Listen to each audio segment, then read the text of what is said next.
In a research institute in Chicago, there is a symbolic clock. It has no hour hand, only minutes counted down toward an abstract midnight that represents not the end of a day, but the possible end of organized human civilization. Scientists who built the atomic bomb created it in 1947.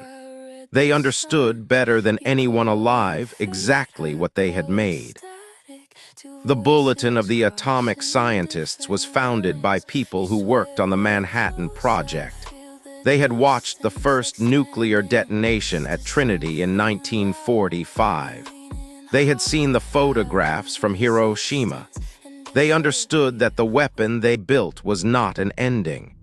It was a beginning, a new permanent condition of risk requiring permanent vigilance. The clock began at 7 minutes to midnight. It was a warning, the scientists said, not a prediction, a warning that could still be walked back. A board of scientists and Nobel laureates meets annually. They do not predict a date. They assess risk across 4 categories: nuclear weapons, climate change, biological threats and disruptive technologies, artificial intelligence, synthetic biology, the tools of civilization-scale harm. The clock's position is their collective judgment, expressed in a single number. In 1953, after the United States and the Soviet Union both tested hydrogen bombs within 9 months of each other, the clock moved to 2 minutes to midnight, the closest it had stood for 40 years. 2 minutes.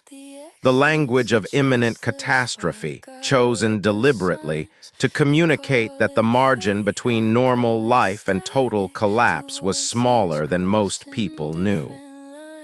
As of the most recent assessment, the clock stands closer to midnight than at any point in its 77-year history, closer than during the height of the Cold War.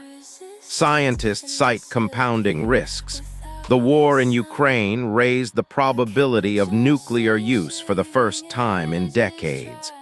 Climate systems continue crossing thresholds faster than projections anticipated.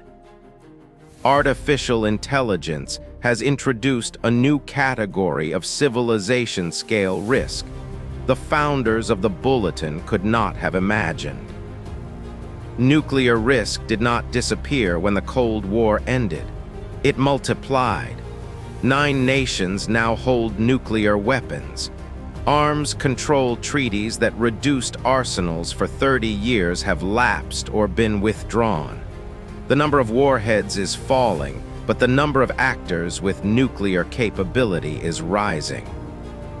Climate change continues past projected thresholds, not as a distant future scenario, but as a present compounding pressure on food systems, water systems, political stability, and the capacity of institutions to absorb simultaneous shocks. Biological risk became viscerally real during a global pandemic. The Bulletin had rated it a serious concern long before most governments acknowledged it publicly. The gap between institutional understanding and institutional preparedness was wider than any public statement had admitted.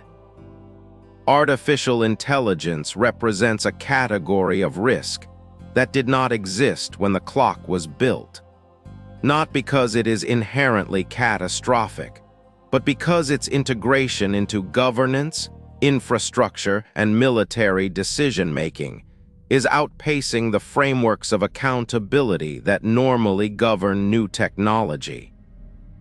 Critics argue the clock oversimplifies, that a single symbolic number cannot capture the true complexity of global risk. The scientists who maintain it acknowledge this. They argue the symbolic value, compelling public attention and political debate, justifies the simplification. The clock has moved backward 14 times since 1947. In 1991, after the Cold War ended and major nuclear arms reductions were signed and ratified, it reached 17 minutes to midnight, the furthest point in its history. Human decisions moved it backward. Human decisions can do so again. The clock does not predict the future. It measures a collective judgment made by people who study risk for a living. It has been wrong to ignore before. It has been moved back by deliberate human choice before. The minute hand has never reached midnight. Not yet.